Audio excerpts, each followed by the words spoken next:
Acho que tá bom. Esse microfone caiu.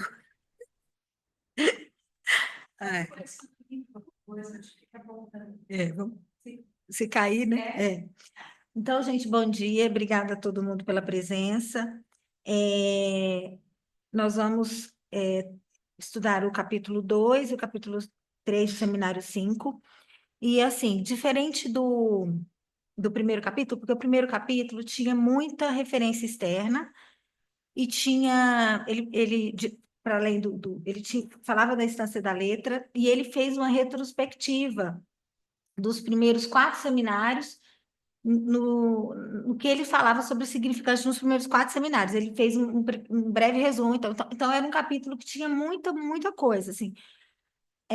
Esses 2 capítulos também são capítulos extensos, mas eles focam em 2 coisas. Eles focam em 2 exemplos do Freud. Ele foca no familionário, que está no xixi, e a sua relação com o inconsciente. Então, o exemplo que o Freud usa aqui. E ele foca também no primeiro exemplo da psicologia da vida, da psicopatologia da vida cotidiana, que é o esquecimento do pintor Signorelli, o esquecimento do próprio Freud. Então, basicamente, esses 2 capítulos ele trata disso. Então, ele vai e volta nesses 2 casos, né, desses 2 exemplos que ele traz. Então, talvez fique um pouco repetitivo, porque ele vai e volta, mas vamos lá, né? Quero ver se eu consigo que a gente faça até como foi no outro encontro, até às 10 horas da manhã, porque eu acho que fica menos cansativo e é mais. Aí a gente. Bom, eu acho que fica melhor. Então, capítulo 2 do seminário 5, fato milionário. Lacan propõe que comecemos da onde a gente parou da última vez, no xixi formador da palavra familionário trazido por Freud. Então, está aqui no livro Xixi e sua relação com o inconsciente. Aí ele diz assim, Freud: na parte dos quadros de viagem intitulados Banhos de Luca, Heine apresenta a deliciosa figura de Iris e Acinte, agente de loteria e pedicuro de Hamburgo, e se gaba ao poeta de suas relações com o rico barão de Rothschild. E, por fim, diz: é tão certo como Deus me dará tudo de bom, doutor, sentei-me ao lado do Salomão Rothschild e ele me tratou como um semelhante, de modo bem familionário. Aí, mais para frente, Freud diz: compreendemos que Heine diz: a acolhida foi familiar, isso é, daquelas que costumam ser favorecidas quando se tem o perfume de milhões. Não mudamos em nada esse sentido, assumimos uma outra versão, talvez mais adequada à fala de Iris e Acinte. Rothschild me tratou como um semelhante, de modo bem familiar, isso é, até onde o milionário é capaz de fazê-lo. A condescendência de um homem rico, nós acrescentaríamos, tem sempre algo de desagradável para aquele que a experimenta. E assim, então Freud diz que nessa formação do familionário ele me tratou de uma maneira familiar, respeitando as limitações do milionário, da maneira que o milionário pode tratar. E é engraçado, porque quando eu comecei a estudar psicanálise, quando eu li esse texto pela primeira vez, quando eu li essa coisa do familionário, eu não pensei isso. Eu pensei que ele tivesse assim, que ele tivesse querido dizer assim, ele me tratou como se eu fosse um milionário. Eu pensei nisso, assim, mas não era essa acepção do Freud. Toda vez que eu leio, eu ainda fico com essa sensação, assim, como se eu fosse de uma maneira familiar, como se eu fosse um milionário. Mas, enfim, não era isso que Freud quis dizer. E Lacan inicia o item 1 ressaltando a importância do significante dos mecanismos inconscientes. No último parágrafo da página 30, Lacan diz: se a análise dessa tirada é útil para o nosso objetivo, se esse ponto for exemplar, é porque nos manifesta, já que, infelizmente, isso é necessário, de maneira indubitável, a importância do significante naquilo que, com Freud, podemos chamar de mecanismos do inconsciente. Lacan, na página 31, faz uma crítica aos psicanalistas de sua época, dizendo que é surpreendente ver que os neurologistas se divergem sobre o tema da afasia, dos déficits da fala, né? E com isso fazem progressos notáveis dia após dia, quando pode chamar de sua formação linguística. Enquanto os psicanalistas, cuja técnica é a arte, repousam inteiramente na fala, até hoje, quer dizer, até na época dele, né, não levava minimamente em conta, ainda que tenha referência do Freud no campo da filologia. Então, ele faz uma crítica e que os psicanalistas que trabalham com a fala não levam isso em consideração. Na sequência, ele fala que toda a argumentação do livro de Freud sobre o Witz gira em torno da técnica do xiste como uma técnica de linguagem. Aí ele diz assim, o essencial gira sempre e unicamente em torno das analogias estruturais que só são concebíveis no plano linguístico e que se manifestam entre o aspecto técnico ou verbal do xiste e os mecanismos próprios do inconsciente, que Freud descobriu sob nomes diversos, tais como condensação e deslocamento. Limito-me a esses dois por hoje. Então, ele, desde o capítulo passado, ele está, né, falando sobre condensação e deslocamento do, na instância da letra, né, que ele trabalhou. Então, é, é, eu acho que é X.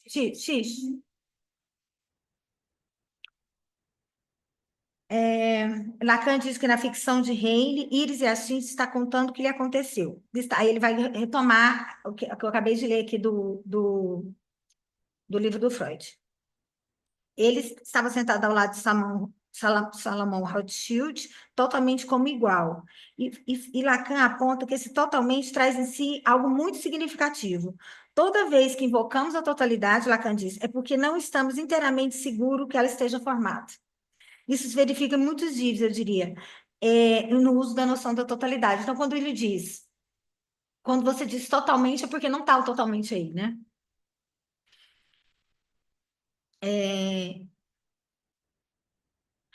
aí Lacan diz, por fim, se produz o fenômeno inesperado, o escândalo da iniciação, ou seja, essa mensagem inédita que ainda nem sequer sabemos o que é e que ainda não podemos dominar, de um modo totalmente familiarário, muito familiarmente.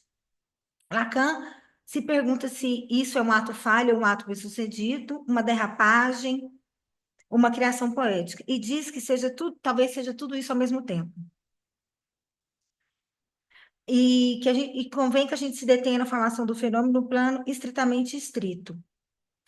Aí ele diz: há nisso uma função significante, que é a própria tirada espirituosa, escapa ao código, isto é, tudo que até então se acumulou de formações do significante e suas funções de criação de significado. Aparece algo novo, que pode ser concebido como vinculado ao próprio fundamento do que podemos denominar de progresso da língua, ou sua mudança, mas que requer que, antes de aí chegarmos, detenhamos a sua própria formação, a fim de situá-la em relação ao mecanismo formador do significante. O fenômeno essencial é o nó, o ponto onde aparece esse significante novo, paradoxal, familionário. Freud parte dele e retorna incessantemente até que nos detenhamos nele até o fim de sua especulação sobre a tirada espirituosa. Como verão, não deixa de voltar a ele como sendo o fenômeno essencial. Esse é o fenômeno técnico que especifica o xiste. Aí está o fenômeno central.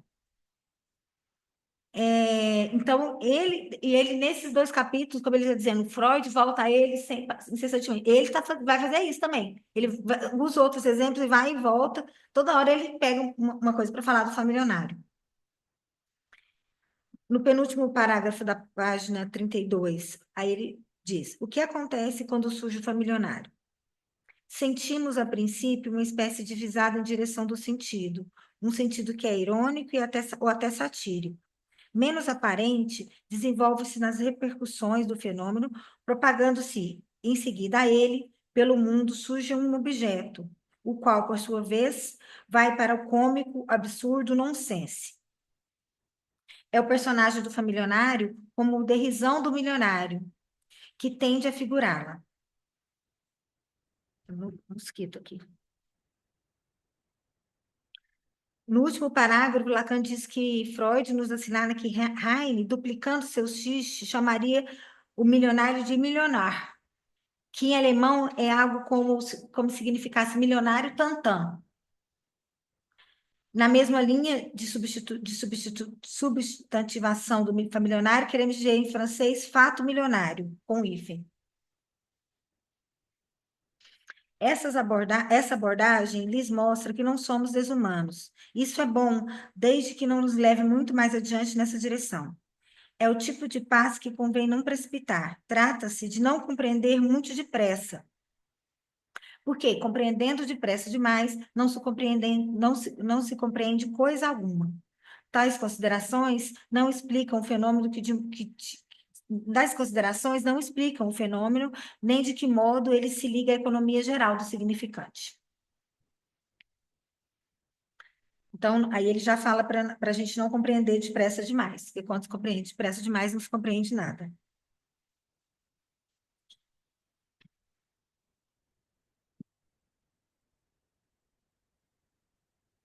No item 2, Lacan inicia insistindo que todos tomem conhecimento dos exemplos que ele forneceu no texto A Instância da Letra. Então, foi o que a gente fez, né, no primeiro capítulo, para estudar, a gente voltou para a Instância da Letra e ele deu vários exemplos lá, né, e a gente trabalhou no outro sábado.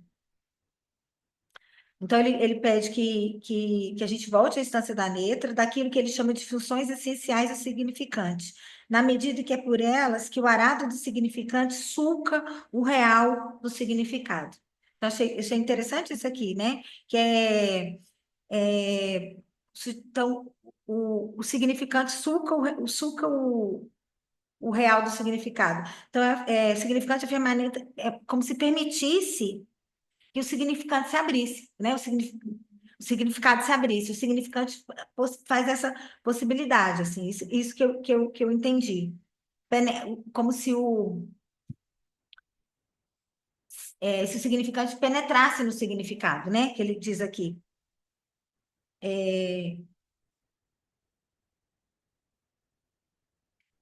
O significante sulca o real do significado, né? É o que a gente falou a Priscila e a Francina estavam falando no seminário, como que Lacan volta, né? Essa questão do significante. E até eu acho que as meninas trabalharam esse... A milionária. Não, Signorelli no seminário 11 no sábado passado, né? Então, ele vai e volta mesmo. E aqui nesse aqui mais ainda.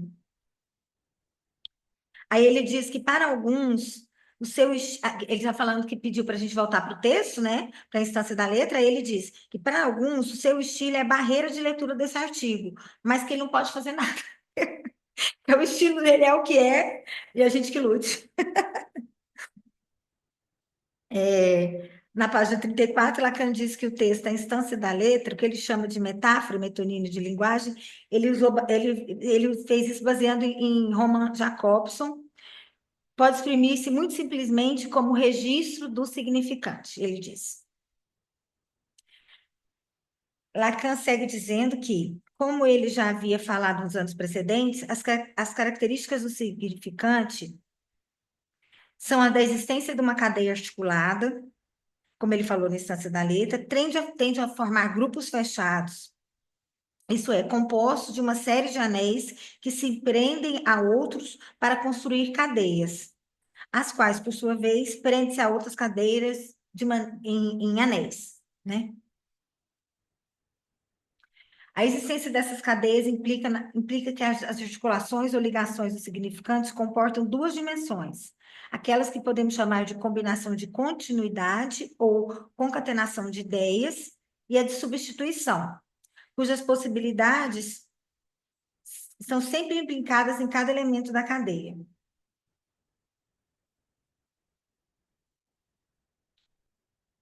Na sequência, ele diz que não é necessário ter possibilidades extraordinárias de intuição para perceber que tem alguma relação com a fórmula da metáfora e o Freud nos esquematiza sobre as formações do familionário. Então, ele falou, não precisa ser nenhum gênio para perceber isso, né?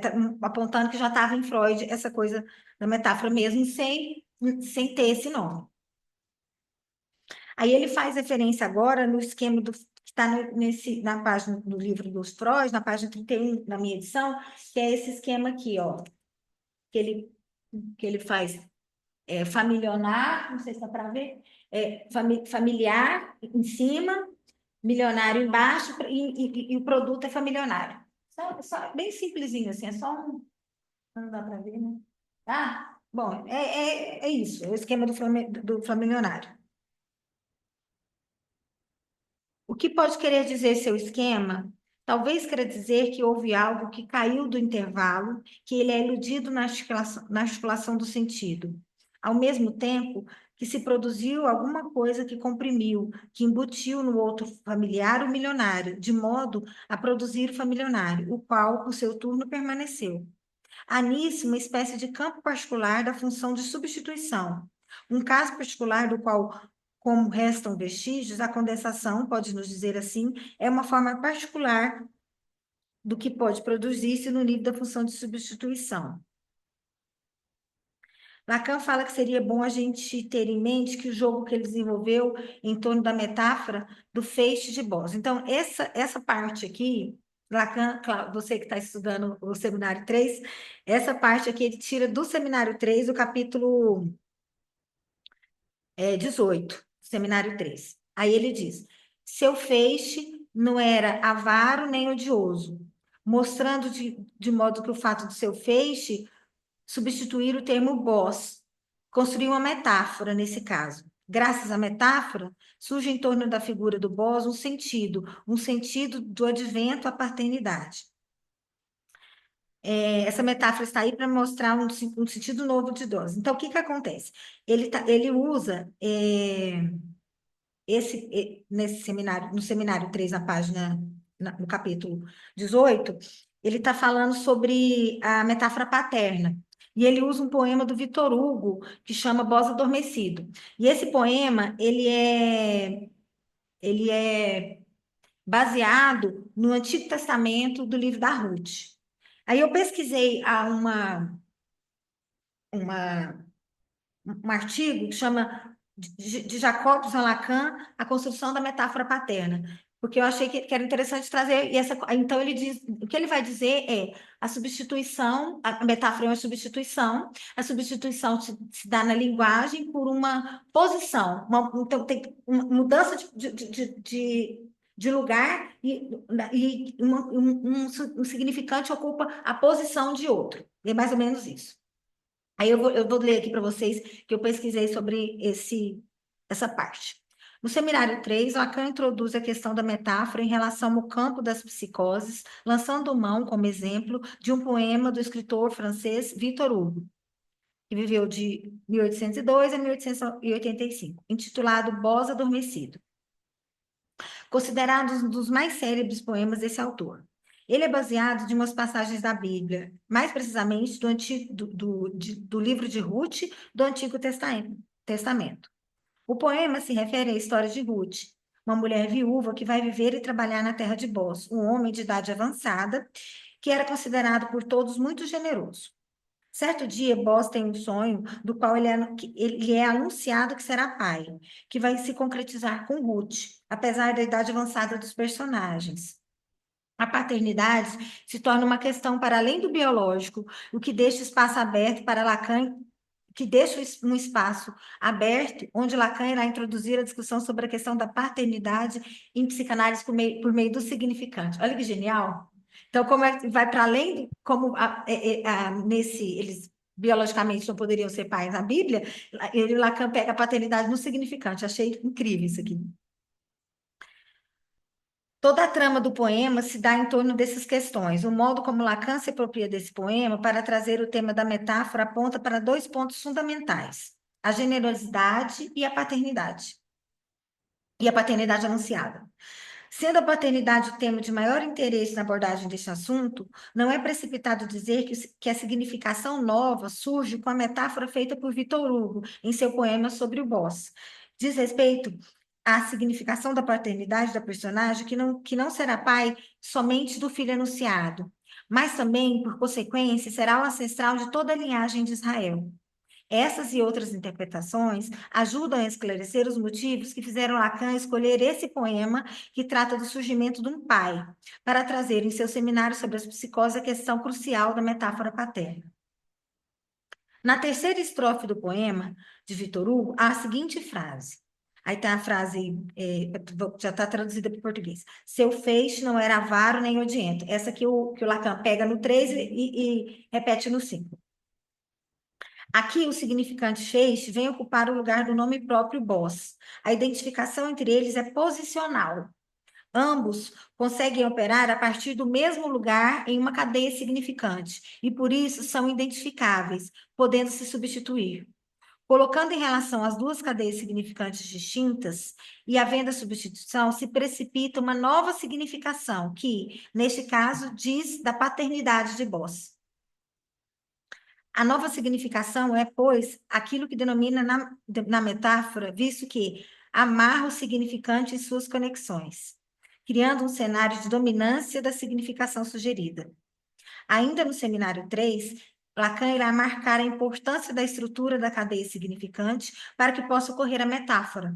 Em primeiro lugar, tem-se que essa operação só é possível devido à estrutura da linguagem, ou seja, do significante. Em segundo, não é possível que a metáfora ocorra em qualquer arranjo significante. É necessário um ordenamento particular, um certo vínculo posicional, para que esses dois significantes possam se substituir. Esse vínculo posicional, diz Lacan, se refere à ordem das palavras em uma dada língua, de modo que o lugar das palavras se torna o fundamento do sentido. Isso fica muito claro se tomamos a frase Pedro mata Paulo, e vemos que ela é muito diferente do que Paulo mata Pedro. A linguagem é um sistema de coerência posicional que, como não poderia deixar de ser, deve ser respeitado. Nesse sentido, que na organização do significante em cadeia pode haver a metáfora e, consequentemente, a precipitação de um novo sentido.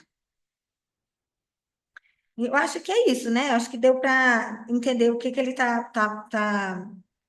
usou essa coisa do boss aí na substituição do feixe pelo boss. Então, para falar da metáfora paterna, né? Ele volta a isso. E ele tinha falado também da metáfora paterna no outro capítulo, né? No capítulo 1. Aí Lacan, na página 35, diz que na relação de substituição é que reside toda a força da criadora da metáfora. É por intermédio da metáfora, pelo jogo da substituição de um significante por outro, num lugar determinado, que se cria a possibilidade não apenas de desenvolvimento do significante, mas também de um surgimento de sentidos sempre novos, que vêm sempre contribuir para aprimorar e complicar, aprofundar, dar sentido de profundidade àquilo que, no real, passa de pura opacidade. Lacan diz que está procurando um exemplo para aquele, porque ele mesmo chama de evolução de sentido, um mecanismo de substituição, e ele diz que, como é de costume para ele, como é de praxe, ele sempre espera que os exemplos venham até ele por um acaso. E esse exemplo foi fornecido no ciclo íntimo dele, de uma pessoa que estava à volta de uma tradução, e essa pessoa teve que procurar no dicionário o sentido da palavra aterrado, que está escrito aterrer, sei lá, não falo francês, mas está aterrer. E essa pessoa ficou surpresa por nunca ter se dado conta do sentido dessa palavra até então. Que o aterrado não tem o sentido como tomado de terror em muitos empregos, mas caído por terra.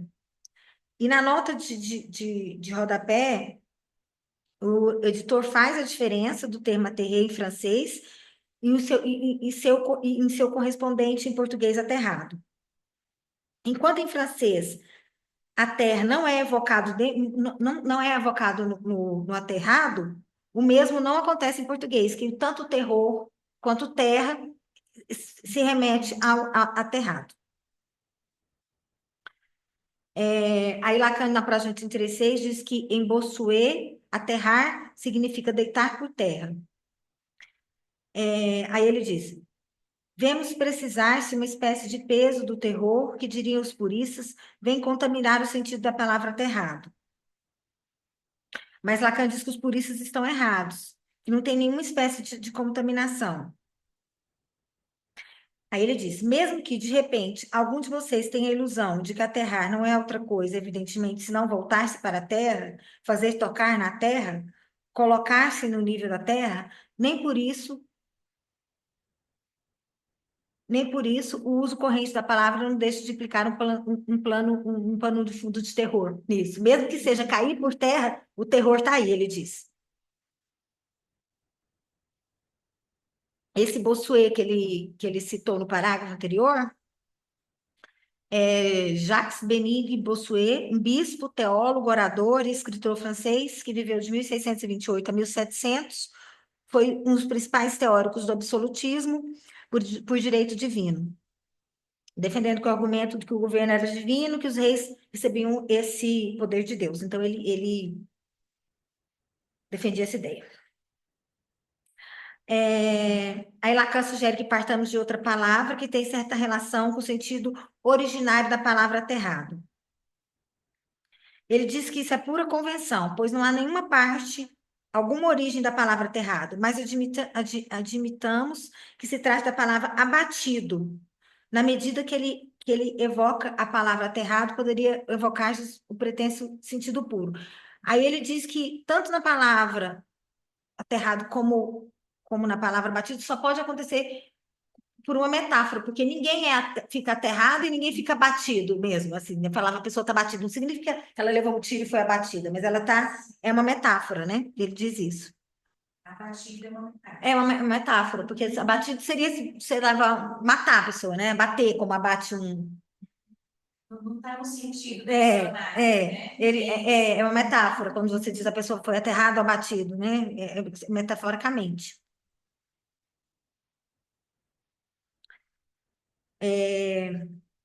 Aí ele, na página 37, ele diz: se a palavra aterrado traz um novo sentido, não é tanto por ter uma significação, mas a qualidade de significante. É por conter um fonema que encontra na palavra terror. É pela via significante, a do equívoco da homonímia. Isto é, pelo caminho que existe de mais nonsense que a palavra vem gerar essa nuance de sentido, essa nuance de terror, que vem ser introduzida por ela, injetada no sentido já metafórico da palavra abatido. Em outras palavras, é em relação significante com significante que vem gerar uma certa relação de significante sobre o significado. A distinção dos dois é essencial. Aí Lacan coloca a fórmula, o S lá. Aí ele diz: é a partir da relação de significante a significante, da ligação do significante daqui com o significante dali, da relação puramente significante, isto é, homonímica entre aterrado e terror, que vai poder exercer essa ação de engendramento de significação, isto é, a modulação pelo terror do que já existia como sentido numa base metafórica. Isso é muito bonito, né? Pensar assim, que no significante aparece uma metáfora. Não é como isso na palavra aí, né? É muito bonito isso mesmo, assim, que você faz uma história, né? E pela posição dela na cadeia, né? Pela posição do significante na cadeia.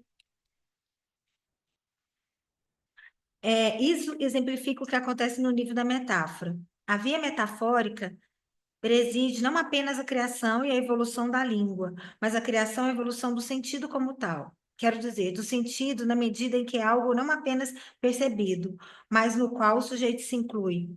Ou seja, na medida em que o sentido enriquece nossa vida.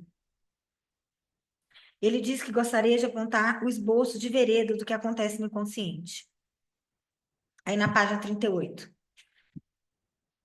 Vocês dizem a si mesmo que, afinal de contas, aterrado tem mesmo uma relação com a terra, e que o terror aí não está completo, e que o abatimento, no sentido em que está, em que é sem ambiguidade para vocês, guarda seu valor preponderante, e que trata-se somente de uma nuance. Em suma, o terror nessa situação permanece na penumbra, não é observado de frente, tomado pelo viés intermediário da depressão.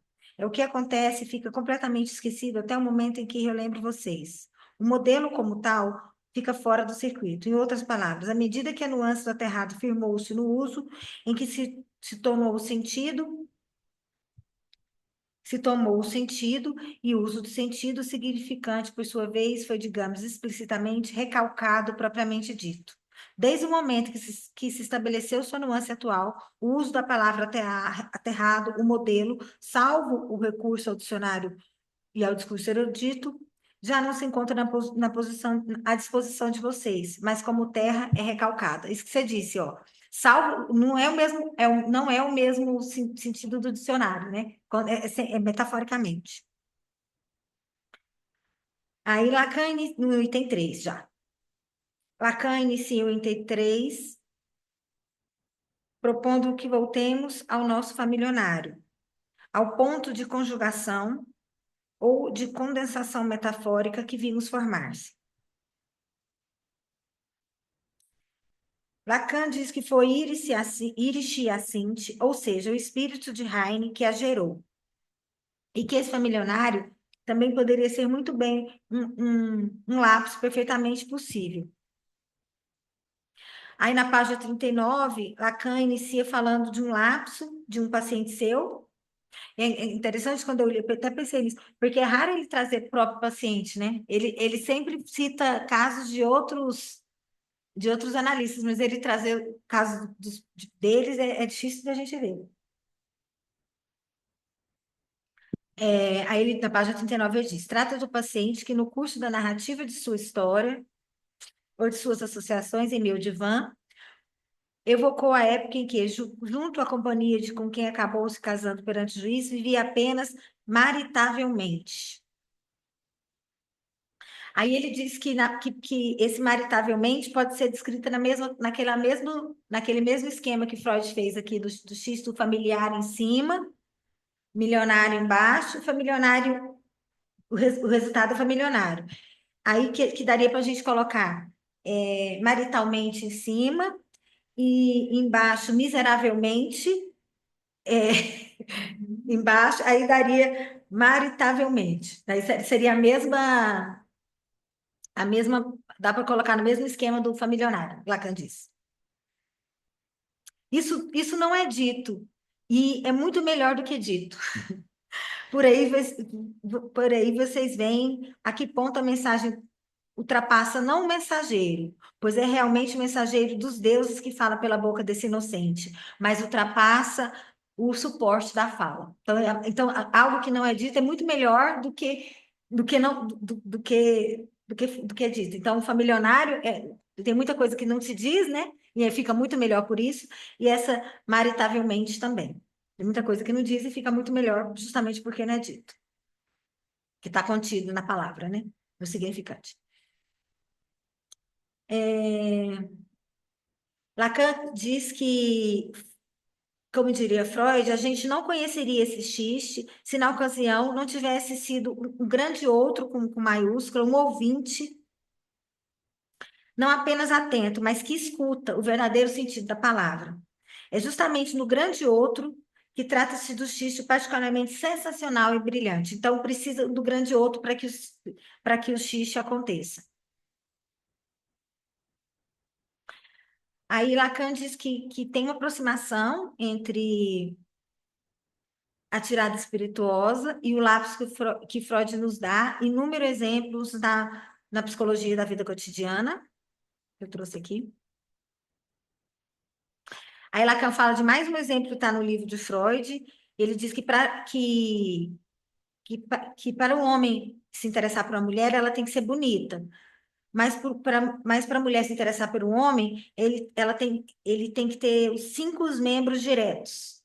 Aí na nota de rodapé é direto com acepção de rígido, reto, ereto, né? Então, tem que ser potente para a mulher gostar, né? Nesse exemplo que Freud traz. No primeiro parágrafo da página 40, trata-se efetivamente de um lapso, mas vocês estão vendo isso como se assemelha a um xiste. Então, ele diz ele está querendo dizer que são formações do inconsciente, né? Os dois, tanto o lapso quanto o xiste, são formações do inconsciente, que é o que ele está trabalhando aqui nesse seminário.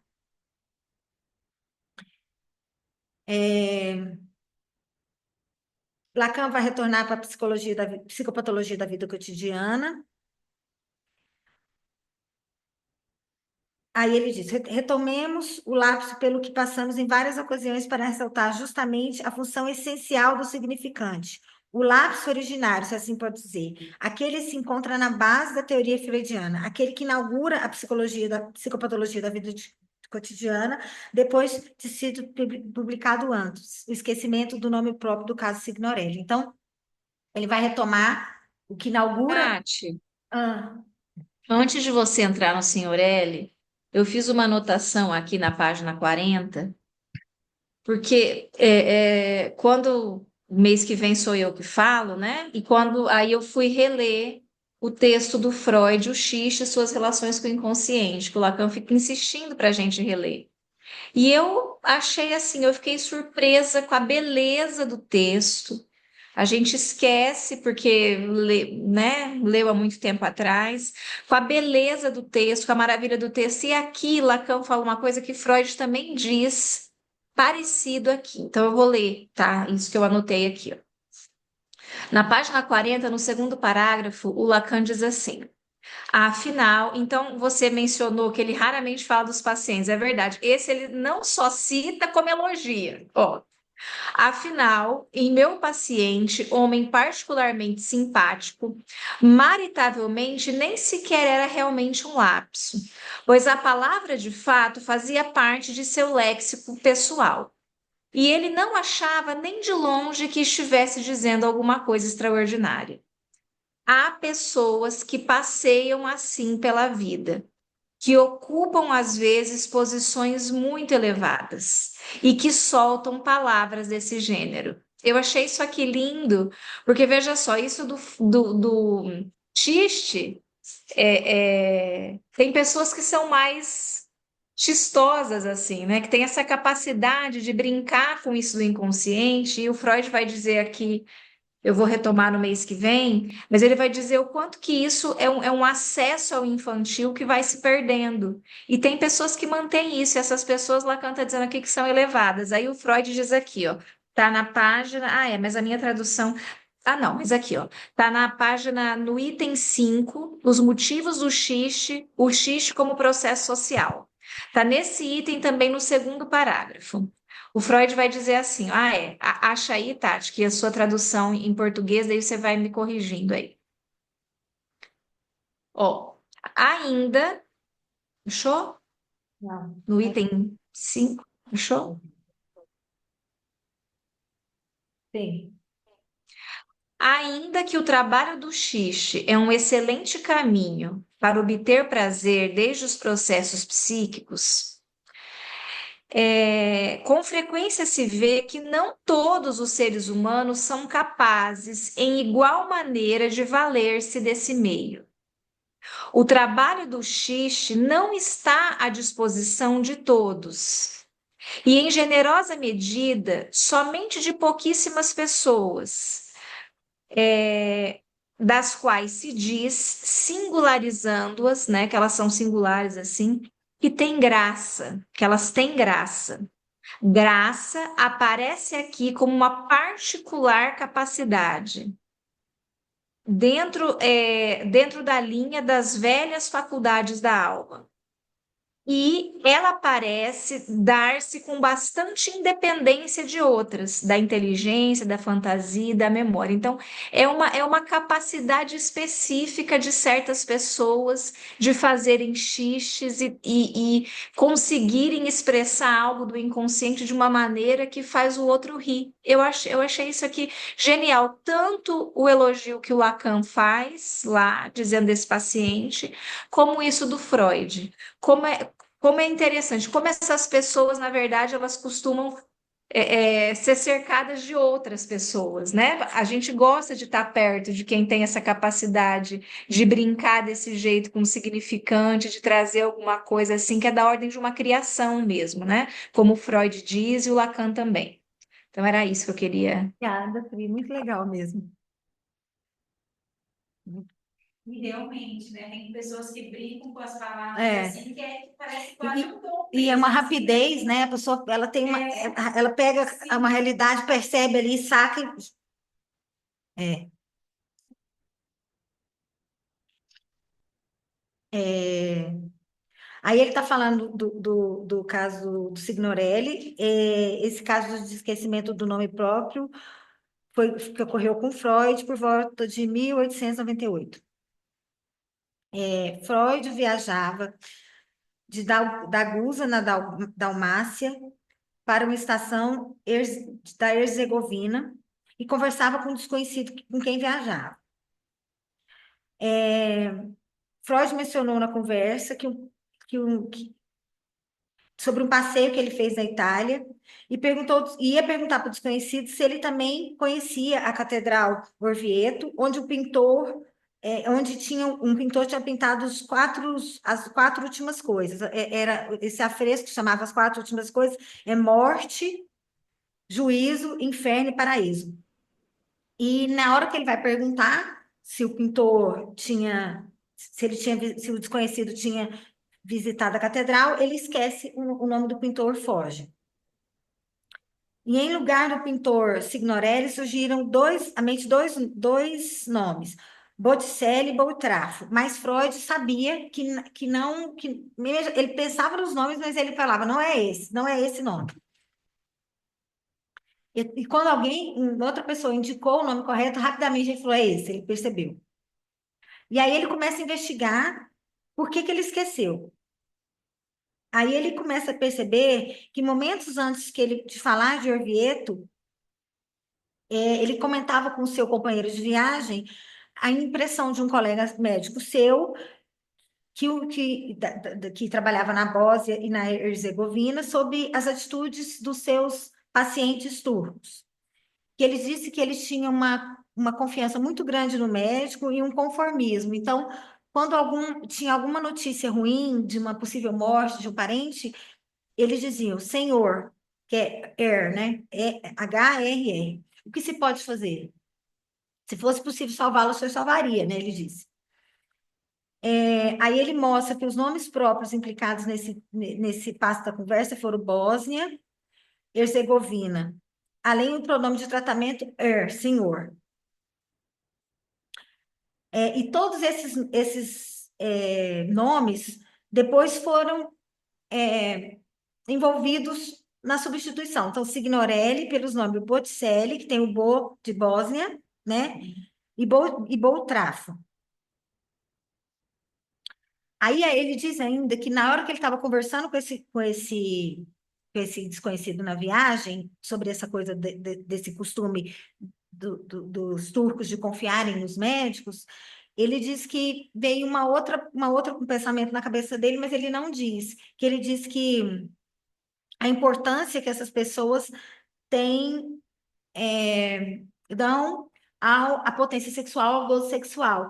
E quando acontece algum problema, algum distúrbio sexual, eles ficam totalmente desesperados. Então, é um contraste entre como eles se conformam com a notícia de uma morte, né, com a possibilidade de um parente morrer, e como se desesperam tanto com a possibilidade da impotência.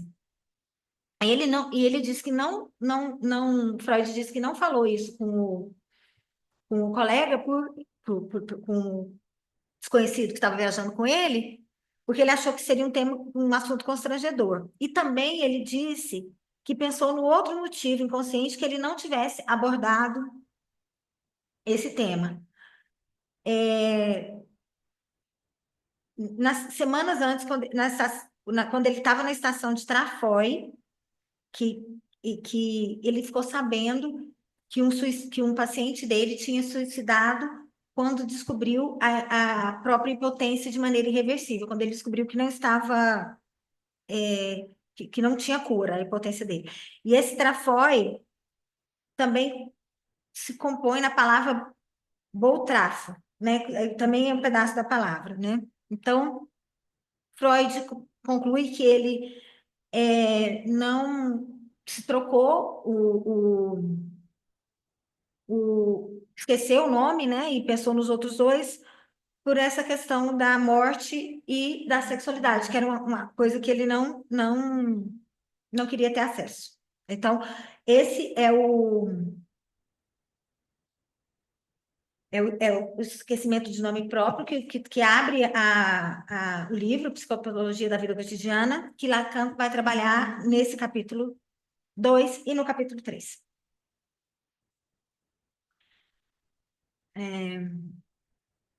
Eu achei interessante. Isso, né? Eu lembro de um exemplo daquele livro da Malala, aquela moça que vai do Paquistão, né? Mas aí tinha, ao invés de falar Paquistão, estava dizendo Afeganistão. E aí, nesse lapso aí do Afeganistão, tem uma coisa sonora, né? Afeganistão e Paquistão tinha algo. Então, se esquecia o Paquistão e falava Afeganistão para dizer. E aí, bom, mas Malala não é do Afeganistão, é do Paquistão. Daí tinha uma coisa para falar do pai. Do pai. É incrível isso, né? Esse esquecimento, Sim. Que é na linguagem que aparece. Aparece. É incrível. E como que o Freud é genial, né? Né? Ele esquece um negócio, um nome, e ele vai atrás até. É incrível, gente. Como ele descobriu o inconsciente, assim, é incrível. Aí, É acreditar muito, né? Isso, assim.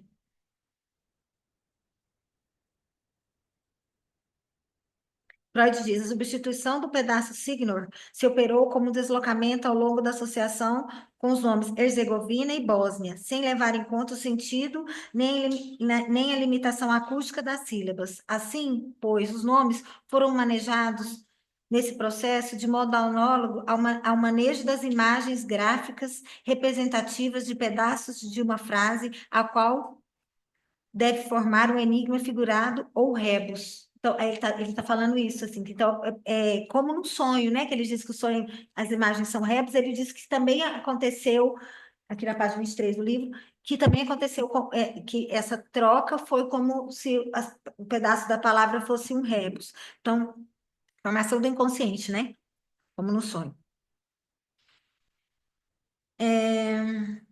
Lacan diz que o que ele está explicando tem importância porque o mecanismo ou metabolismo do significante em que se acha no princípio da engrenagem das formações do inconsciente, devemos encontrá-las em cada uma dessas formações. Como acabei de falar, né? Do sonho e tal. No esquecimento do nome, em vez de surgir uma palavra no acaso familiar, temos o inverso. Falta-nos alguma coisa. O que nos mostra a análise feita por Freud sobre o esquecimento do nome próprio e ainda por cima estrangeiro? A Lacan diz que a gente lê, até isso que a Priscila acabou de falar aí, né? Que a gente lê e acaba esquecendo tanto que é bonito. E Lacan diz aqui que a gente lê a psicopatologia da vida cotidiana como a gente lê um jornal. Sabemos de cor, Lacan diz. E por isso a gente acha que não é necessário que a gente nos detenhamos, mas então assim, é necessário que a gente sempre volte, mesmo que a gente já tenha lido muitas vezes. Ele diz que são os passos de Freud, que é rico em consequências, que temos que levar em consideração, e depois faz uma crítica, mais uma vez, aos psicanalistas da época. Observe de passagem que, como o nome, em um nome próprio, estamos no nível da mensagem. Teremos que descobrir a importância disso mais tarde, pois não posso dizer-lhes tudo de uma vez, diversamente dos psicanalistas de hoje, que são tão doutos que dizem tudo de uma vez só. Falam do eu, que eu acho que é moi, né? E do eu G, então, moi, né? O imaginário, o sujeito, né? O G sujeito, como coisas sem complexidade nenhuma. Misturam tudo. Trago os esboços com os quais retornei e aos quais darei um desenvolvimento depois. Lacan diz que o nome que o Freud esqueceu era um nome estrangeiro. E ele diz que esses elementos são estranhos à língua de Freud. Signor não é uma palavra de origem alemã. E Lacan diz que isso não é sem importância. Então, o fato da palavra ser estrangeira, Lacan diz que tem um peso.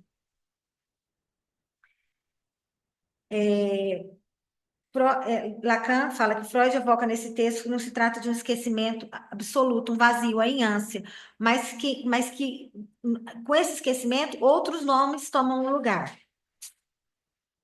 E o fato disso acontecer, de ter essa substituição, é mais um motivo para que a gente volte a ele, nos detemos esse exemplo. Aí, no último parágrafo da página 41, tudo se centra em torno do que podemos chamar de aproximação metonímica. Por quê? Porque o que ressurge, antes de mais nada, são os nomes substitutos, Botticelli e Boutraf. Não há dúvida que Freud situa o fenômeno no plano metonímico, podemos aprendê-lo. E é por essa razão que estou fazendo esse desvio para análise do esquecimento. Pelo fato de que o surgimento desses nomes, no lugar de Signorelli esquecidos, situa-se no plano de uma formação não mais de substituição, porém de combinação. Na análise que Freud faz no caso, não há nenhuma relação perceptível entre Signorelli, Boltraffio e Botticelli, exceto relações indiretas, ligadas unicamente a fenômenos do significante.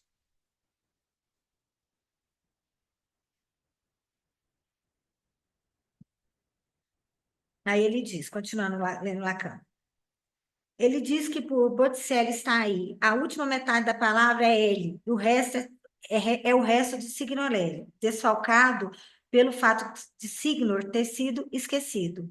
Bo é o resto desfalcado de Bósnia-Herzegovina, na medida em que o foi recalcado.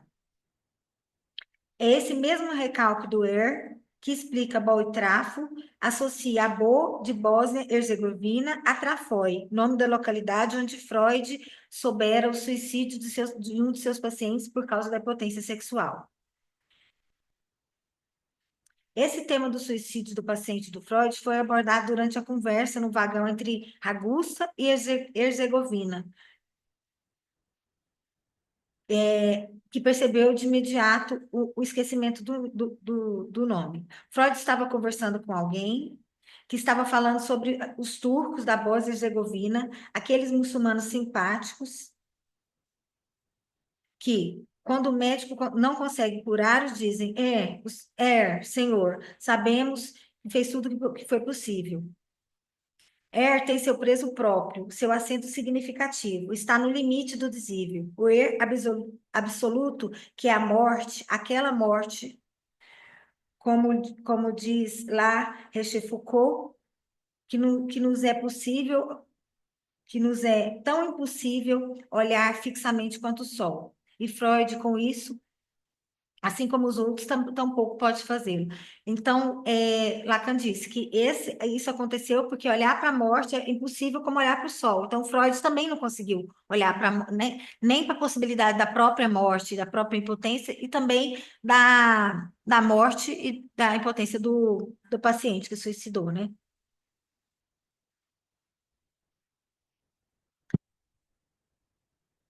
Aí aqui Lacan diz que a morte está duplamente presentificada diante de Freud. Aí mostra a ligação da morte e da potência sexual.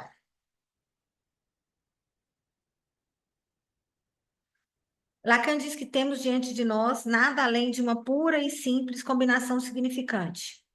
O absoluto, a morte, a palavra passa para o outro lugar, apaga-se, recua, é repelida, dizendo apropriadamente Underdrunk, não sei como é que diz esse alemão, que é suprimido, Lacan traduz caído nas profundezas.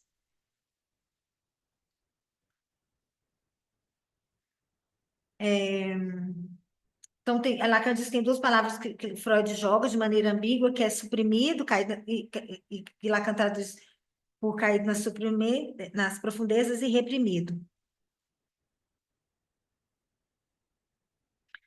O esgueira-se no nível do objeto metonímico. Esgueirar-se. Aqui tem duas palavras diferentes no texto. Underdrunk, suprimido, e verdrink, e reprimido. São duas palavras que estão no texto, mas vocês acham que suprimido e reprimido é a mesma coisa?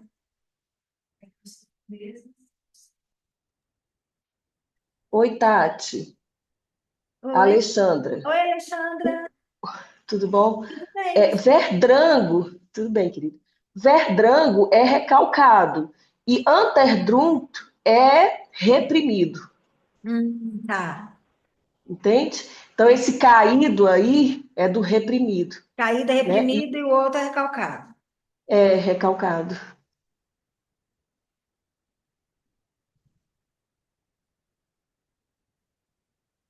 Mas eu não consigo entender ainda a diferença. Vocês conseguem?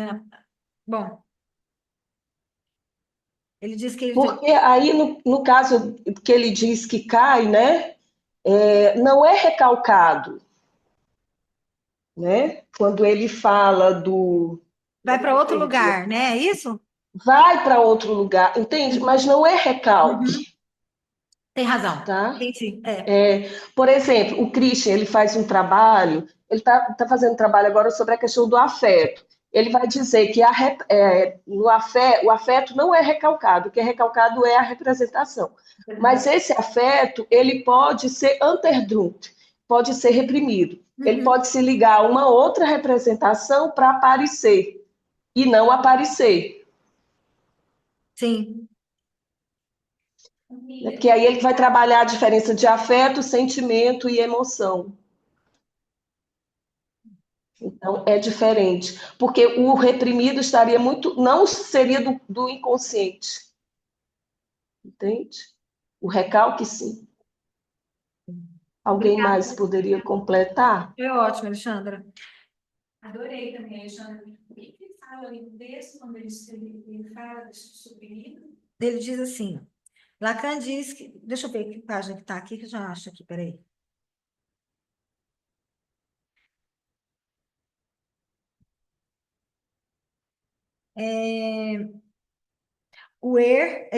Lacan diz que temos diante de nós nada além de uma pura e simples combinação significante. O Senhor absoluto, a morte, a palavra passa para outro lugar, apaga-se, recua, é repelida, dizendo propriamente disse, é suprimida, como a Alexandra disse. Isso, exatamente, A palavra vai para outro exatamente. lugar. Desse Vai para outro lugar, é. como o afeto vai quando ele se liga com outra representação, Aham. entende? E Sim, é aí isso a pessoa mesmo. não sabe dizer o que é aquilo que está sentindo, porque se ligou a outra coisa. Então ele não aparece assim, como o ré não apareceu para Freud. Uhum. Eu entendi assim, Eu gente. também. Eu acho que é isso mesmo. É muito ótimo. Viu, Tati? Dá licença um pouquinho. Bom dia. Nelson, agora eu vou te agradecer aqui o negócio do livro, viu? Estou esperando lá Oi? chegar a parte. Agora eu vou te agradecer. O Ah, muito. negócio do livro. Tá, Agora chega. tá. Bom, acho que aqui vai também indo em concordância com a Alexandra, mas colocando bem de forma simplificada. Ó, a repressão ou esse reprimido refere-se ao processo de impedir que certos pensamentos ou emoções, geralmente considerados inaceitáveis, entrem na consciência. A coisa do consciente e inconsciente, né? E o recalque ou recalcado, por sua vez, é o processo que mantém esses conteúdos reprimidos no inconsciente, impedindo que volte à consciência de forma direta, ou seja, tendo que ter uma análise para que a coisa flua, né? Mais ou menos por aí. Isso, perfeito. Porque o Freud, ele lembra depois, Sim, que era Signorelli, sim. Sim. não é? Boa, boa, Depois Desde o ele Jane, se começo boa. toca ele que é sabe. assim. E ele Boa, sabe que boa. não é os outros dois nomes também, né? Ele sabe. Exatamente, Isso. exatamente. Então Porque, não tá exatamente, é abarcado isso. por essa coisa inconsciente, né? Viu só mais uma coisinha também? Eu vou disponibilizar, acho que eu já fiz isso, mas o livro do Jacobson, e na página 98, quem quiser se aventurar ali, o que ele fala na 34, lá no comecinho, a partir da página 98, acho que também dá para desmembrar aí, tá? Quem Que achar que... ótimo. É, falou. Obrigada. Obrigado. É, Lacan diz que o esgueira-se no nível do objeto metonímico, esgueirar-se é sair sem dar na vista. Ele corria o risco de ficar evidente demais. Lacan diz que encontramos destroços nesse objeto metonímico. O bo, que ali vem compor-se com uma outra ruína do nome que nesse momento é recalcado, isto é, L, por não aparecer no outro nome de substituição. Signor, por seu turno, não é evocável, fazendo com que Freud não possa encontrar esse nome Signorelli, porque esse está dentro da jogada. Ele está dentro, evidentemente, de maneira indireta, pelo viés do er. O er foi, de fato, pronunciado num momento particularmente significativo da função que pode assumir como er absoluto, como representante da morte, que, nessa ocasião, está suprimida. O signo só está na jogada na medida em que pode simplesmente traduzir o er. Aí que encontramos o nível da substituição. Aí na página 44, Lacan fala que signo está na jogada porque é substituto do er. Aí Lacan faz referência a alfa, beta, gama e delta, que ele trabalhou no capítulo anterior, da mensagem, né? Do código. Não precisamos de mais do que isso para lhes dizer que, se o er escapuliu por ali pelos lados dos betas, o signo, como indica a direção das flechas, saiu pelo lado alfa-gama. Não somente escapuliu por ali, como também podemos admitir que, até que eu volte a isso, que ele é rebatido como uma bola entre código e mensagem. Fica girando em círculos naquilo que podemos chamar de memória. Lembre-se do que eu fiz vislumbrar no passado, que devemos conceber o mecanismo do esquecimento e, ao mesmo tempo, da rememoração analítica como aparentada memória de uma máquina. O que está na memória de uma máquina, com efeito, fica girando em círculos até que se torne necessário, é obrigado a girar em círculos, pois não há outra maneira de construir a memória de uma máquina.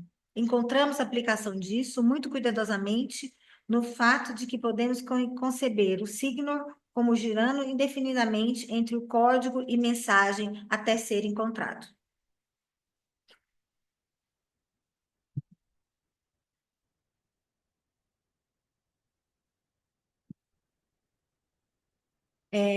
Lacan está dizendo que na língua alemã, signo e er não são exatamente a mesma coisa. E ele diz que não é indiferente se os nossos pacientes são bilíngues, se conhecem superficialmente uma língua estrangeira, se é poliglota, ou se é bilíngue de nascença. Todas essas circunstâncias são, não é indiferente, são relevantes, né?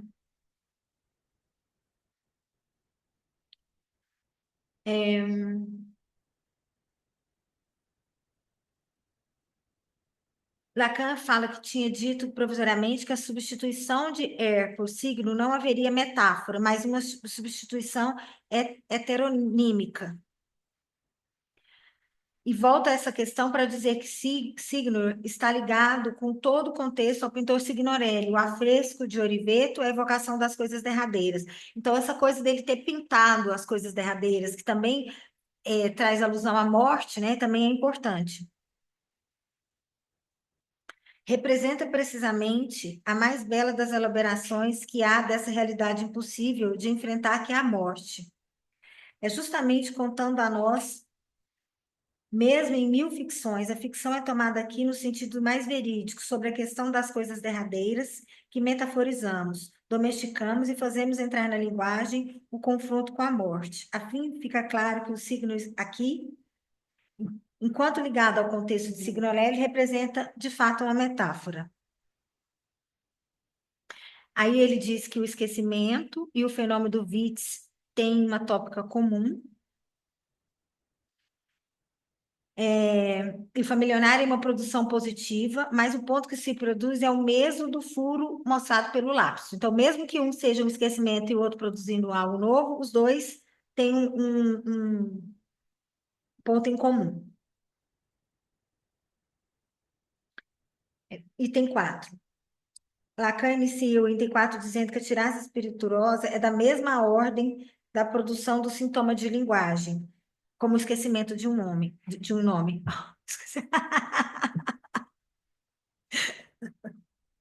Falei esquecimento de um homem.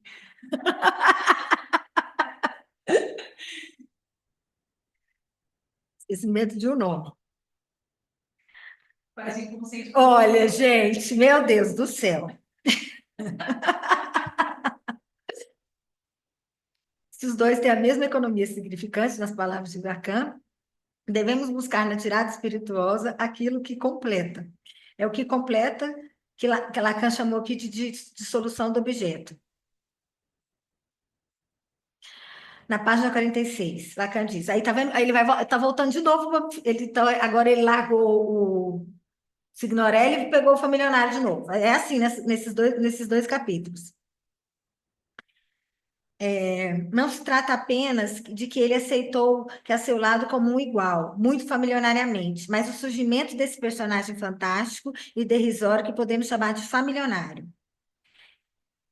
No final do parágrafo, ele diz: sem sequer chegar a tanto, a palavra poderia introduzir-se na língua de maneira como já faz algum tempo. Cortesã quer dizer prostituta. Aí, Lacan faz a referência ao conto de André Gide, que eu até quero agradecer ao Nelson, que a razão, que eu procurei, não achei, o Nelson mais uma vez achou, que ele mandou lá no grupo, que é o conto Prometeu Mal Acorrentado, que ele achou em espanhol, e aí Lacan retoma, e nesse conto, o André Gide retoma o mito grego de Prometeu, que é o mito grego é o Titã, Prometeu é o Titã que roubou o fogo dos deuses para dar aos humanos. Aí, como punição, ele foi acorrentado numa rocha e ele tinha o seu fígado devorado diariamente por uma águia. Eu fiquei até pensando que tem essa expressão, comer meu fígado, né? Aí eu falei, será que essa expressão veio do Prometeu, né? Na versão de Gide, ele mata a águia, ele se liberta da águia e ele diz que e é ele que ele permitia que isso acontecesse. Ele tava acorrentado aí nessa águia porque ele queria, né? Então tem uma diferença entre o mito grego e esse ele faz de uma forma diferente. Então, eu vou explicar para vocês mais ou menos o conto. O conto começa com um milionário, um homem que que seria Zeus, mas é milionário. Ele é um homem gordo de meia idade que está andando na rua e ele deixa cair um lenço. Quando ele deixa cair um lenço na rua, um outro homem devolve o lenço para ele. No que ele devolve o lenço para ele, ele pega um envelope, entrega na mão dessa pessoa que devolveu o lenço e diz: você vai escrever o nome e o endereço de uma outra pessoa. Aí ele escreve o nome e o endereço de uma outra pessoa. Na hora que ele vai entregar o envelope com esse nome e o endereço para o milionário, ele dá um tapa na cara dessa pessoa que fez isso. E machuca, um tapa muito forte. Deixa até sequela. E dentro desse envelope tem 500 francos. E então, para um ele dá o tapa e para outro, para quem ele escreveu o endereço, ele dá o dinheiro, né? Então, na história tem Damocles, que recebeu o dinheiro, e Cócles, que recebeu o tapa. E tem o Prometeu, porque tem um garçom também, porque o garçom no restaurante, em frente onde que acontece isso, o garçom testemunha esses fatos dessa cena que eu contei para vocês. E aí tem uma mesa para três. Então, você está sentado na mesa. O Prometeu, o Cócles e o Damocles. Aí eles ficam sabendo dessa história. Então, o Prometeu tem uma águia que ele permite que essa águia coma o fígado dele.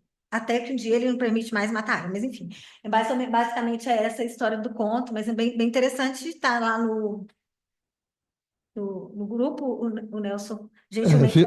Viu, Tati? Relembrando a minha memória, claro que não, é o pai Google aqui. Ó, realmente vem do Prometeu mesmo, o comer meu fígado. Ah, Bento prometeu comer meu fígado? Caramba, hein? E aí, se a gente for pegar a Congide, só vai comer o fígado se a gente deixar, né? No mito grego, não, mas Congide é. Obrigada, Nelson. Daí, na sequência, Lacan fala de familionário e do texto de Heine. No balneário de Luca, onde se passa a história, vamos encontrar, ao lado do Íris e Achinte, o Marquês Cristóforo de Umpelino, que, nas palavras de Lacan, é um homem que se desmancha em todas as sortes de cortesia para as mulheres bonitas e fica agarrado à sombra de Íris e Achinte. Lacan diz que é a função de parasita, de servo, de empregado doméstico, de moço de recados, e invoca-nos a uma outra decomposição possível da palavra esfaimilionário, que marca em Gumpelino um aspecto faminto de sucesso. A fome, que não é mais aris sacra fames, porém é de ter acesso a mais altas esferas, cuja satisfação lhes fora recusada até o momento. Retrocedendo ainda mais, não quero fazer ilusão à função desoladora, dilacerante das mulheres na vida desse marquês caricato. Aris sacra fames é uma expressão latina que significa execrável fome de ouro. É usada para condenar a ambição insaciável de riqueza. Então, ele está dizendo que esse Gupelino tem isso, né? Essa ambição saciável de riqueza. Na página 48, Lacan diz que tem uma outra significação possível para a palavra fato milionário, que seria tanto Íris de Jacinto como Gupelino.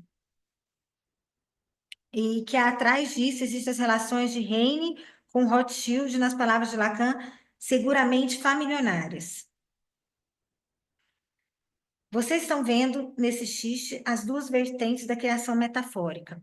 Existe a vertente do sentido, na medida em que a palavra carrega efeito, emociona, é rica em significações psicológicas, acerta em cheio no momento e nos prende por um talento que beira a criação poética. Mas é uma espécie de avesso que, por sua vez, não é forçosamente percebido de imediato.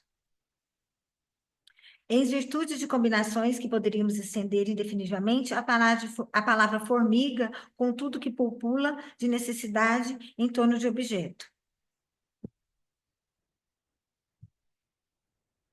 A criação do sentido de familionário implica também um dejeto, alguma coisa que é recalcada. Trata-se forçosamente de algo que está no campo de Heinrich Heine, que ficará como signo de a pouco, girando entre o código e mensagem. Por outro lado, existe a coisa metonímica, como todas as marcas de sentido, as centelhas e os respingos que se produzem em torno da criação da palavra familionário, que constitui sua irradiação e seu peso, aquilo que compõe para nós seu valor literário.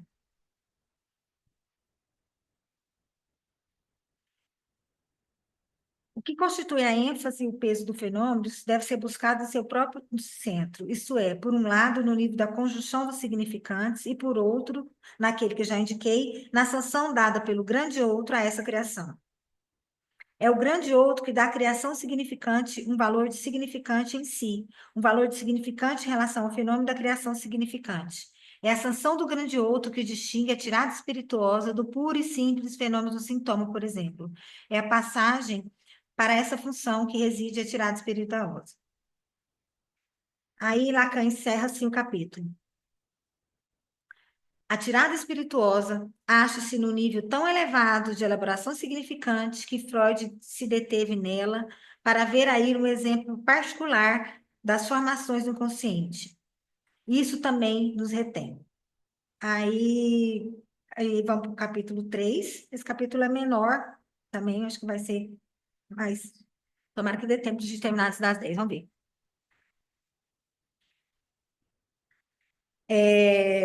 Milionário. A Lacan inicia o capítulo dizendo que estamos entrando no capítulo pela tirada espirituosa. que fala que da última vez a gente analisou o exemplo que o Freud usou do familionário, atribuídos por Heinrich Heine, e o personagem de Iris Jacinthe é a criação poética repleta de significação. Na análise do fenômeno psicológico da tirada espirituosa, nos levou ao nível de articulação significante interessante, e nas palavras de Lacan, um bocado desnorteante. O que surpreende aqui, o que desnorteia o espírito, aliás, o cerne da retomada, que aqui quero falar com vocês, a experiência analítica, é o que concerne um lugar, até certo ponto, a existência do sujeito. Aí no terceiro parágrafo da 51. A ideia de sujeito certamente pede para ser revista a partir da experiência freudiana. Não há nisso nada que nos deva surpreender. Em contrapartida, será mesmo o que podíamos esperar depois do que Freud trouxe de essencial. Era ver os espíritos, muito particularmente dos psicanalistas, ainda mais fortemente presos a uma ideia de sujeito que encena, numa dada maneira de pensar, simplesmente o eu. Isso não passa de um retorno que poderíamos chamar de confusões gramaticais sobre a questão do sujeito. Então, a questão do sujeito que encena o eu é uma confusão gramatical a respeito do sujeito. Aí Lacan continua. Freud traz uma ideia que o sujeito funciona mais além desse sujeito nosso, tão difícil de captar, que ele nos mostra nos dispositivos e a ação. Uma coisa que deveria reter a atenção aí é esse sujeito que introduz uma unidade oculta, secreta, naquilo que nos parece ser, no nível da experiência, mais comum, nossa divisão profunda, nosso profundo enfeitamento, nossa profunda alienação em relação aos nossos próprios motivos, que esse sujeito é outro. Lacan continua falando das formações do inconsciente na página 52. O sujeito não é estruturado do mesmo modo que o eu da experiência. O que se apresenta nele tem suas leis próprias, suas formações, tem não somente um estilo particular, mas uma estrutura particular. Essa estrutura, Freud a aborda e a demonstra no nível das neuroses, nos níveis dos sintomas, nos níveis dos sonhos, nos níveis dos atos falhos, no nível da tirada espirituosa, e a reconhece como única e homogênea.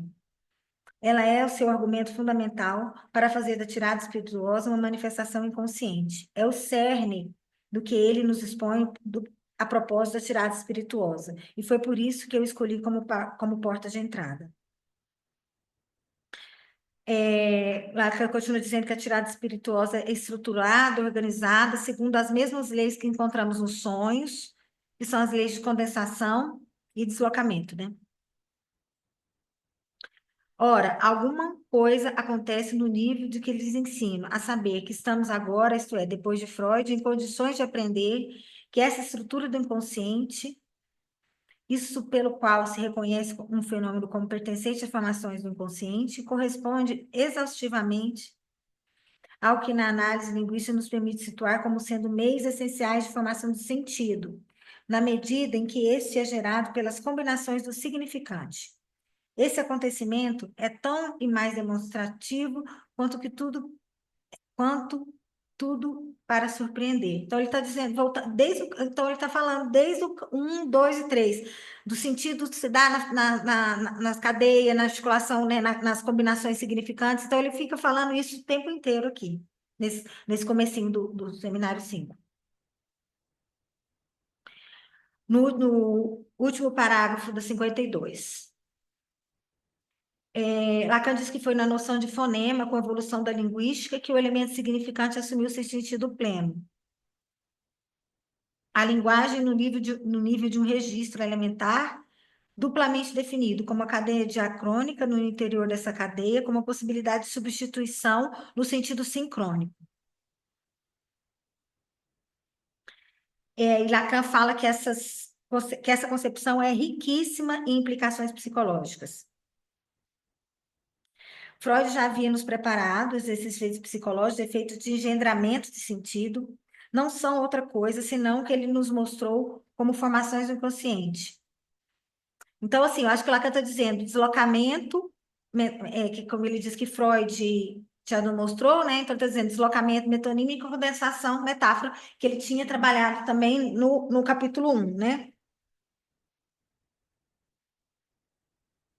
No último parágrafo do item 1, Lacan, da página 54, Lacan irá retomar o exemplo do familionário para retomar a sua análise. Vamos para o item 2.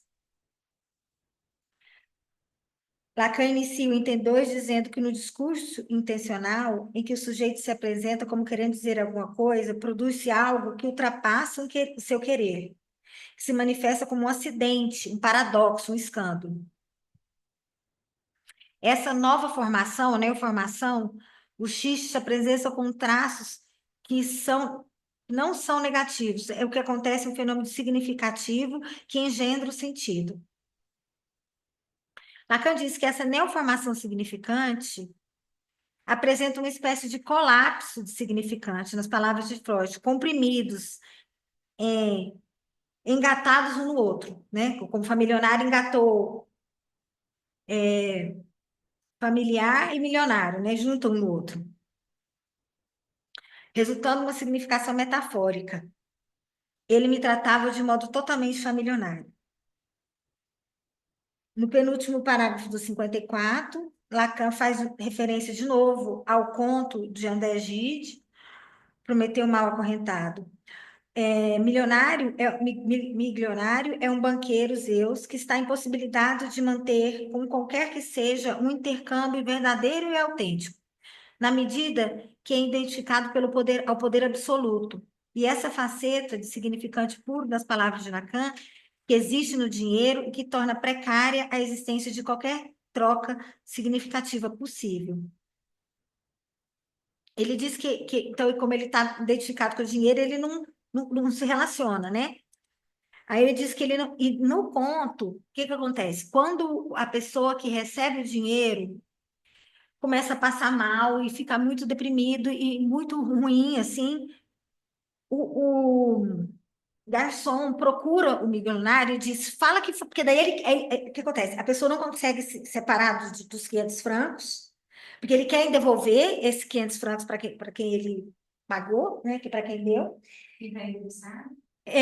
A pessoa que recebeu, a que estava acho que no envelope. Acho que é Damocles que recebeu.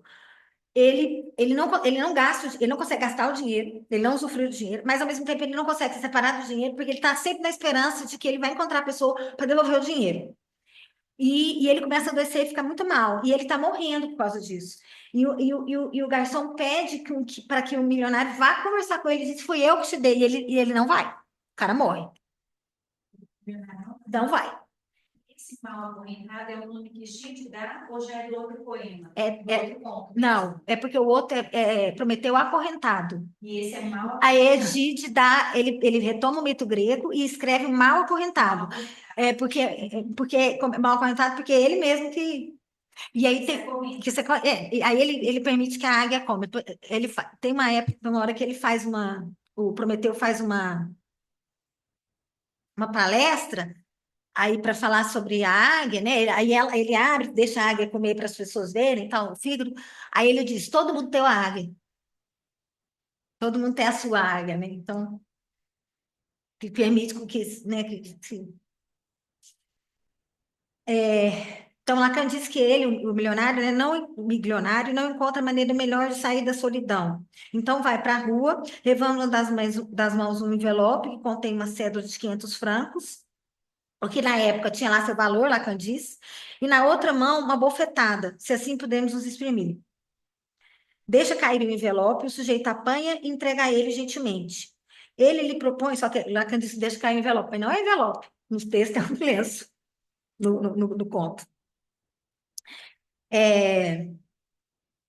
Ele propõe que escreva um nome e um endereço no envelope. Ao que lhe desfere uma bofetada, como não é à toa que ele é um Zeus, um formidável, uma bofetada que deixa o sujeito aturdido e ferido. Em seguida, ele se afasta e remete o conteúdo do envelope à pessoa cujo nome foi escrito por aquele que acabava de tratar tão Rudemente. Acho que a Priscila pediu um negócio aqui para mim, peraí. Vou ver. Não, amiga, não é agora, não. É depois. Você me manda um áudio. Ah, tá. Pensei que você queria que eu falasse aqui. Não, pode ser depois. Tá. Ela quer que fale de novo sobre a metáfora paterna do boss. Só por só não ficar curioso. Depois que você serve o nome, e aí, ao que ele desfere uma bofetada, como não é à toa que ele é um Zeus, uma formidável bofetada que o deixa aturdido e ferido. Em seguida, ele se afasta e remete o conteúdo do envelope à pessoa cujo nome foi escrito por aquele que acabava de tratar tão rudemente. Ele se vê assim na posição de não haver escolhido coisa alguma, de ter compensado um malefício gratuito com um dom que também não escolheu. Então, ele não escolhe nem para quem que ele vai bater, nem para quem que ele vai dar o dinheiro. Ele está na rua e deixa a casa. Seu esforço consiste em restabelecer, através do seu ato, o circuito da troca, que ele não produz por si só, de maneira alguma, por nenhum meio. Zeus tenta participar disso como uma efração, gerando uma espécie de dívida da qual não participa em nada. A sequência do romance desenvolve o fato de que os dois personagens jamais conseguirão conjugar o que devem um ao outro. Um ficará quase caolho e o outro morrerá por isso. Então, um deve para o outro sem saber o que é que um deve para o outro e como que pode pagar isso para o outro, porque o outro leva uma bofetada que fere e o outro morre, né? Aí, então, é isso, né? Não consegue gastar o dinheiro. É esse que leva a bofetada que entrega o dinheiro para ele. É assim. Não é ele que entrega o dinheiro. Ele está andando na rua, o Zeus está andando na rua. Aí ele deixa cair um objeto. Aí uma pessoa pega o objeto e entrega para ele. Ele diz: Ah, você entregou o objeto, então faça um favor para mim. Escreve aqui o nome de uma outra pessoa, o nome e o endereço. Aí ele escreve o nome e o endereço de outra pessoa. Na hora que ele vai entregar para o banqueiro o envelope, o banqueiro dá um tapa na cara desse que entregou o envelope. Então, um leva o tapa na cara e o cara que ele escreveu o nome recebe os 500 francos. Então, um leva um tapa e o outro leva o dinheiro. Então, um deve para outro, mas não sabe como. Tanto que um morre, o que recebe o dinheiro morre. Não consegue suportar isso. É isso que aqui. Lacan diz que essa história toda do romance, história instrutiva e moral, para além de utilizável no que aqui ele tenta demonstrar. Aí Lacan agora volta de novo para Familionário. Tá vendo como ele fica nesse vai e vem? Ele vai nesses 3 capítulos, tá bem isso. Nesses 2, né? Eis que o nosso Ernest Heine, na posição de ter criado um personagem do qual se fez surgir como significante familionário uma dimensão dupla, uma criação metafórica e um objeto metonímico. Na página 56 ele diz: trata-se de todos os subterrâneos significantes, de todas as parcelas significantes em que se decompõe o termo familiares. Afames, afama, fâmulos, infâmia, enfim, tudo que vocês quiserem, tudo que Iris e assinte efetivamente para o seu patrão, caricato Cristóvão Kumpel. Toda vez que lidamos com a formação inconsciente, devemos sistematicamente procurar que chamarei de destroços do objeto metonímico. Lacan diz que esses destroços do objeto metonímico se revelam particularmente importantes quando a criação metafórica. Quando a criação metafórica não é bem sucedida, quando se neva nada, como no caso que mostrei do esquecimento do nome. Quando o nome Signorelli é esquecido, quando permanece oco, faz um furo no nível da metáfora. Os destroços metonímicos assumem toda a sua importância para encontrar seu vestígio. Quando o termo aparece, é o contexto metonímico que ele foi isolado, ou seja, o contexto Bósnia-Herzegovina, que nos permite resgatá-lo. Lacan volta ao termo familionário e pergunta como conceber o que acontece no nível do familionário, na medida que a metáfora aqui, na tirada espirituosa, é bem sucedida. Ele diz que deve ter algum resíduo, um dejeto de criação metafórica. Aí ele pergunta na página 56, o que foi rejeitado? O que marca no nível da metáfora o resto, o resíduo da criação metafórica? É claro que é a palavra familiar.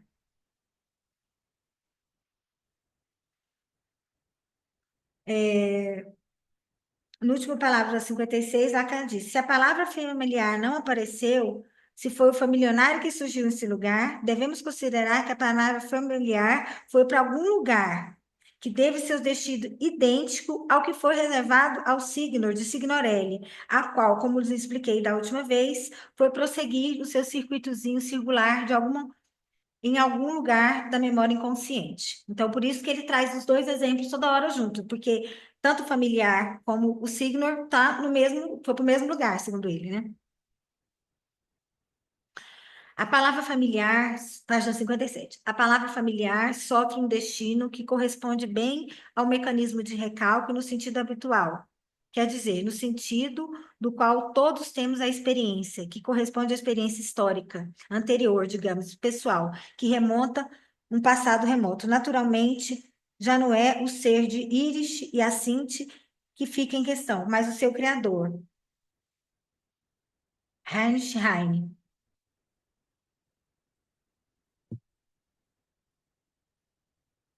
Aí,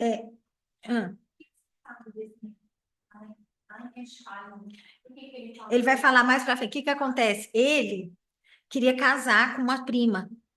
E também tinha um milionário que não deixou.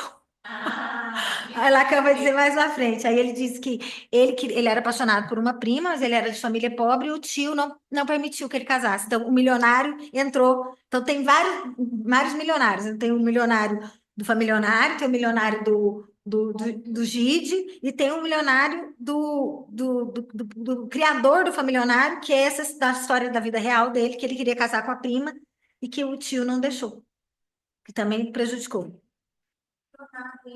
Em que lugar esse lugar assim, o que é o milionário? Tem dinheiro? Ele diz aqui que não consegue se relacionar, que se ele está tão identificado ao significante dinheiro, que ele não se relaciona, né? Tanto que no conto, ele vai para a rua e ele espera qualquer um cair na dele, mas não tem uma conversa, né? Ele, que ele diz que está tão preso ao significante de dinheiro, ele diz atrás um pouquinho, né? Eu entendi assim. Vocês pensaram em alguma coisa aí? Eu estava pensando ainda no ré e no signo, e agora ele falou que o familiar e o signo estavam recalcados, ou seja, estava verdrango. E o ré, que substituiu o signo, estava metonimicamente Anterdrunk, reprimido, no Herzegovina. Porque eu estou elaborando aqui, mas eu acho que ele respondeu de alguma forma aí. Sim. A diferença entre o Anterdrunk e o Verdrango, né? O que estava recalcado era signo, o ré aparece na Herzegovina, Anterdrunk em Herzegovina. Enfim, tem que pensar mais um pouco. O que eu mais pensei, assim, né? Que ele vai trazendo realmente a estruturação do inconsciente, né? Dessas formações, da metonímia, né? Da metáfora. Eu fiquei pensando muito na dimensão do xiste com os meus pacientes. E não é uma coisa que acontece tanto assim. Acontece, mas não muito. Eu fico tentando buscar, fico tentando eu sei que tem, mas não é muito. Assim, ó, às vezes uma palavra que vem inteira, ou não. Aí vai fazendo essa junção, esses fragmentos, como ele falou, esse detrito, né? E eu pensei que quem tem mais xiste são as crianças. Quem faz mais a formação dele, o xiste que cai na risada, e daí vai lá, Curitiba, estou pensando que o passo final de análise também tem uma dimensão. Tem, que ele até, gente, ele fala isso que eu falei no encontro passado, ele fala isso no discurso da escola freudiana de Paris, ele diz isso, que o elemento que ele diz que no passe tem o xiste, porque tem duas coisas, porque precisa do outro, Quer dizer, você conta a história para o passador, que o passador conta para lá. Primeiro, e também, em muitos depoimentos, a gente vê a criação de uma palavra nova, como familionário. Não é familionário, mas assim, a criação de outro significante no final, de um novo, e tem também, mesmo que não tenha um elemento, no final tem um elemento de criação, tem um elemento do novo que está... Da junção dos detritos, né, dos vestígios dessas ruínas aí, né, que faz algo novo, neologismo. E isso de carne avisada. Agora, eu não sei se você estava acompanhando antes de você chegar, porque a Priscila diz isso, que ela pegou o livro do Xixi e lá na frente ele diz que tem uma coisa a pessoa, não é todo mundo que tem essa habilidade de produzir isso, que é uma habilidade que tem uma relação com o infantil. O que você está falando aí? Relação com a brincadeira da infância, né? Que é grande vazio, grande buraco, que fala, né, do ver da morte, também até na infância, né? A gente não descobre a morte por 30 anos, né? Descobre lá em algum momento que morre. E as crianças também têm isso, eu acho que elas serem um pouco cruéis com as outras também. Às vezes, quando uma fala a palavra errada, também tem isso, além de tirar sarro, mas também tem isso que a gente entende depois, né? Tem alguma coisa ali que se fala do sujeito. Mas as crianças às vezes tiram sarro, né? Mas são as crianças que riem das palavras erradas, né?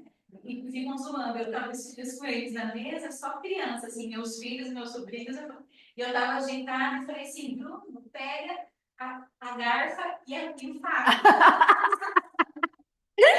Eles falaram disso, olha, acho que o dia inteiro, mãe, você tem para fonoaudióloga. Eles riam muito disso, né? Então, talvez se fosse... E aí, uma pergunta que eu queria fazer para a Tati, porque ela diz aí que o xiste só tem valor se tem algo do grande outro aí, que reconhece, uma coisa assim. Tem até que ele chama de terceira pessoa, que é o simbólico, né? E até só, eu vou até fazer. Gente, esse capítulo 3 vai nessa coisa que eu acho que eu queria mais montar, já marcar já foi. E essa coisa que a Rocio falou que eu achei interessante também de perguntar sobre a questão da história do Heine, que tem, talvez por isso ele tenha escrito essa coisa do familionário, que eu achei interessante que o Lacan marcou, que eu queria trazer para vocês. E tem esse livro aqui, que é Trabalhando com Lacan, não sei se vocês conhecem. Dá para ver aí? Ó. Tá? Trabalhando com Lacan. Então, esse livro, ano passado eu fiquei numa pira de começar de ler as pessoas que tinham trabalhado com Lacan, feito análise com Lacan, enfim, de ler depoimento Aí eu comprei um monte de livro desse na estante virtual, fui atrás e tal. E aí, é interessante, como a gente começa a estudar uma coisa, parece que o olho abre para aquilo, né? E aqui, ó, ele diz aqui, ó, finalzinho, ele está falando do final de análise também. Aí ele fala assim, aí ele fala do xiste. Aí ele fala assim, o primeiro tempo é o encontro siderante por meio do qual o significante passador do real, ao tirar o jogo do princípio do prazer, deixa o sujeito receptor num estado de desorientação radical. Na medida em que ele está lá, então, privado de tudo que sabia, fica despojado nesse tempo efêmero em que o espanto ressoou, que dava consistência tanto à dimensão do espaço quanto à do tempo. O segundo tempo, o tempo para compreender, remete a um instante em que o sujeito, entendendo de súbito o sentido inconsciente do xiste, cai na gargalhada. Esse tempo surge depois do enigmático tempo de latência entre sideração e luz. É aquele em que o sujeito do inconsciente é conduzido a compreender, ou antes, a reconhecer a existência desse terceiro, que a Cláudia perguntou, que é a Darte Perso, essa terceira pessoa que Lacan identifica ao simbólico. Então, esse terceiro tá em jogo no xiste e é o terceiro, é o grande outro o simbólico, né? Esse e tá assim Tati, ah, posso ler? Eu achei aqui a parte das crianças que Freud fala. pode ler. Ó. Na época em que a criança aprende a manejar o lexo de sua língua materna, ou ele falando aqui do Lalang.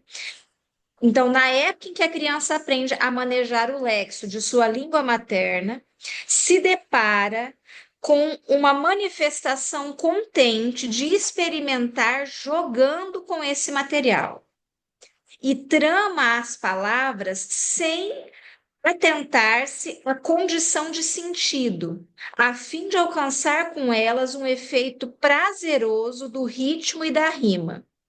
Esse contentamento é proibido à criança pouco a pouco, até que no fim só lhe restam como permitidas as conexões provindas do sentido das palavras. Então é como se a gente fosse a gente aí, o simbólico, como você está falando, né? É o que Freud traz aqui, educando a criança para ela se ater no sentido. Mas originalmente a criança brinca com as palavras, não está nem aí para o sentido das palavras e tem um prazer enorme disso. O xiste seria como que se a gente conseguisse retomar esse prazer do infantil aí. É o que Freud fala aqui. E eu É acredito, isso. talvez como uma criança que está aprendendo a falar e uma pessoa, um adulto que está aprendendo uma nova língua, é mais fácil a gente se fixar no significante do que no significado, né? Então, eu acho que isso também, que ele diz, por isso que ele marca que a Signor não era uma palavra de origem alemã, né?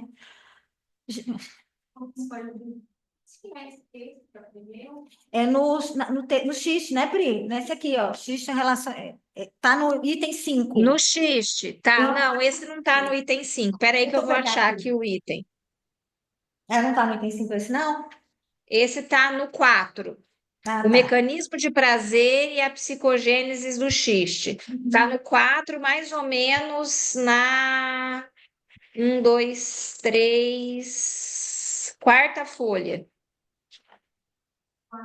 Na nota de rodapé número 9, mais ou menos. Que é o dúvida, né? Porque isso que a gente faz dar o sentido é o recalque. Então vai recalcando. Vai tirando o prazer da coisa, né? Acho que fica mais bonito. Ele não quer ficar nessa posição de que não sabe, né? Porque a linguagem sim tem essa estrutura, né? Tem essa seguida. Agora, você sabe que você falando isso do terceiro e falando isso do passe que vocês falaram, eu não sei se eu estou viajando, mas isso de aparecer uma terceira palavra, que tem muito isso, né? Que a gente se coloca. Se eu não sou 100%, eu sou fraco. Você está sempre uma coisa dupla, Sim. ou uma coisa ou outra. E aí, esses dias, um paciente disse, cara, deve haver um terceiro aí. Eu achei genial isso, porque eu penso, isso. Um sujeito que não é psicanálise diz isso, e você fala, que palavra ele vai inventar aí para ele? Né? Quer dizer, então, não é 100%, mas também não preciso ser tão fraco assim. Então, que terceiro pode ter aí, né? Que eu acho que é isso, né? A palavra, esse do sentido, essa coisa de corrigir as crianças, né? Jeito, né? É o que é. É isso.